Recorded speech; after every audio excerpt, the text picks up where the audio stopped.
I was 19 years old the night I killed someone. And if you're expecting a monster, a psychopath, someone born broken, that's not who I was. I was a normal kid. I had friends. I had a mother who loved me. I had plans. But in less than 60 seconds, one decision erased everything I thought my life would be.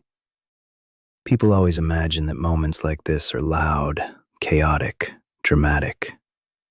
The truth? It was quiet. It was stupid. It was avoidable. It started with anger.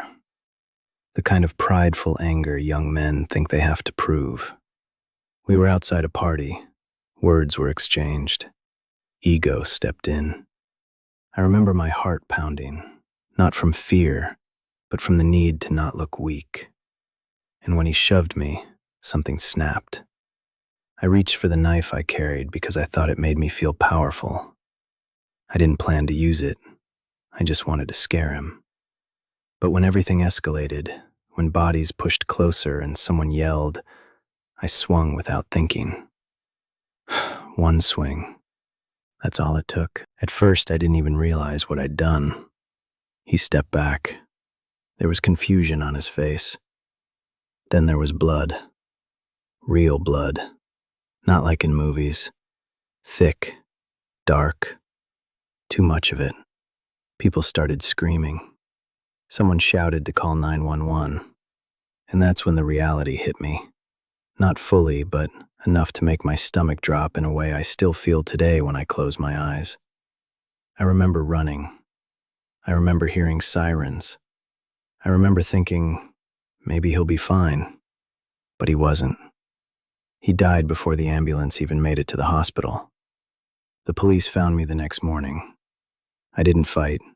I didn't deny it. I just sat there in the interrogation room staring at my hands. The same hands that held a controller the night before. The same hands my mom used to hold when I was a kid crossing the street. Now they were evidence. When the detective said the word murder, it felt unreal.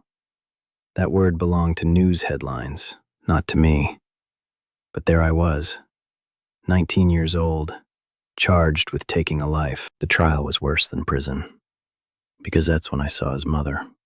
I saw the damage. I saw what my anger had actually done. There's something about hearing a mother cry in a courtroom that breaks something inside you permanently.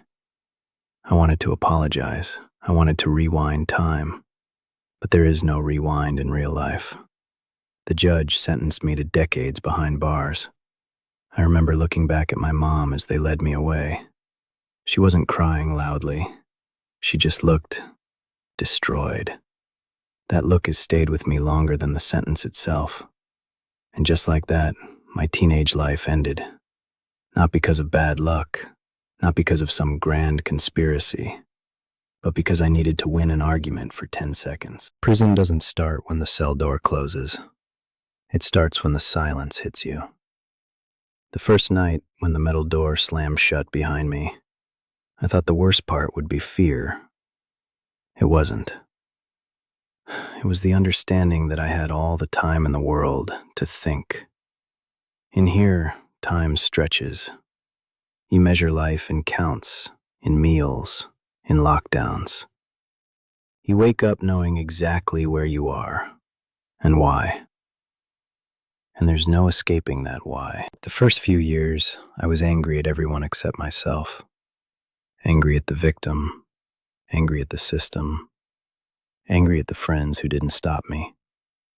But eventually, when the noise fades and your pride dies, the truth becomes unavoidable.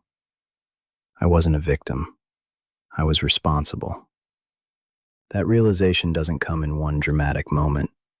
It creeps in slowly, through letters that stop arriving, through birthdays missed, through watching your younger siblings grow up in pictures instead of in person, through hearing that your father passed away and you couldn't attend the funeral. Prison strips you down, not just physically, but mentally. There's no pretending, no image to maintain. You are reduced to your choices, and every day you sit with them. I started reading because there was nothing else to do. I started writing because the guilt had to go somewhere. I began volunteering for programs inside, mentoring younger inmates who came in angry, just like I did.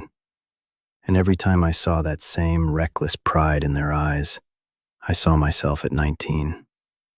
People think prison is all violence and chaos. There is some of that.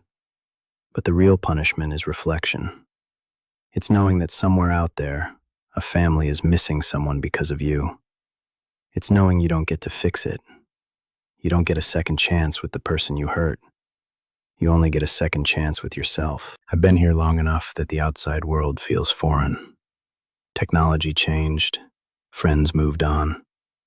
My mom's hair turned gray during visits. And every time she stands up when the visiting hour ends, I feel the weight of what I took from her. She didn't commit the crime, but she serves the sentence with me. If you're listening to this and you're young, and you think anger proves strength, it doesn't. Walking away is strength. Letting someone win an argument is strength. Because I promise you this, no victory in a fight is worth losing your entire future. I was 19 when I killed someone. That sentence will follow me for the rest of my life. But what defines me now is what I choose to do with the time I have left. I can't undo what I did. I can't bring him back. But I can tell the truth. And maybe, just maybe, someone hearing this will pause the next time their ego tells them to prove something. Because 1 second of pride cost me everything. And I will live with that every single day. There's something people don't understand about prison. They think the hardest part is the fights, the noise, the danger. That's not what breaks you. What breaks you is routine. What breaks you is repetition. Waking up every morning to the same gray walls, the same metal toilet, the same count at 5 a.m., the same reminder that this is your life now. After a while, time stops feeling like time. It feels like weight, like something sitting on your chest that never lifts. You start measuring your existence in small things. How many books you've read, how many push-ups you can do, how many holidays you've missed. And the holidays, those are the worst. Because that's when the world outside moves forward without you. I've watched new inmates come in at 19, 20, 21, the same age I was.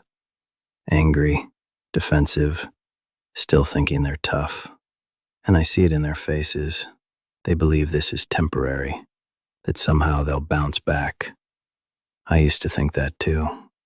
But prison doesn't just take your freedom. It changes the way you see yourself. At some point, you stop thinking about who you were and start confronting who you became. That's the hardest mirror to look into. Not the steel mirror in the cell, the internal one. There are nights when the lights go out and the noise finally fades. And that's when it gets loud inside your head. You replay the moment over and over. You imagine different endings. What if I walked away? What if I laughed it off? What if I let him win? That one decision branches into 1,000 different lives you'll never live. A career you never had. A family you never built. Children who will never call you dad. And then there's the life he never got to live. The birthdays he never celebrated. The future I erased. That's the part that doesn't fade with time. People ask if I forgive myself. I don't know if that's something I deserve. What I know is that guilt doesn't disappear. It transforms. At first, it crushes you. Then it humbles you. Then, if you let it, it teaches you. I can't change what I did. I can't undo it. But I can use it. I can speak about it. I can warn someone else who thinks anger is strength. Because it's not. It's weakness disguised as pride. If you're watching this right now and you're young, if you've ever felt that heat rise in your chest when someone disrespects you, I'm telling you, that feeling passes. 10 seconds of ego can cost decades. And prison is not a movie. There's no soundtrack, no dramatic redemption arc. Just time. Endless time to think about who you hurt. I was 19 when I killed someone. Today, I'm a man who understands the weight of that sentence. And if my story stops even one person from making the same mistake, then maybe, just maybe, something good can come from the worst thing I ever did.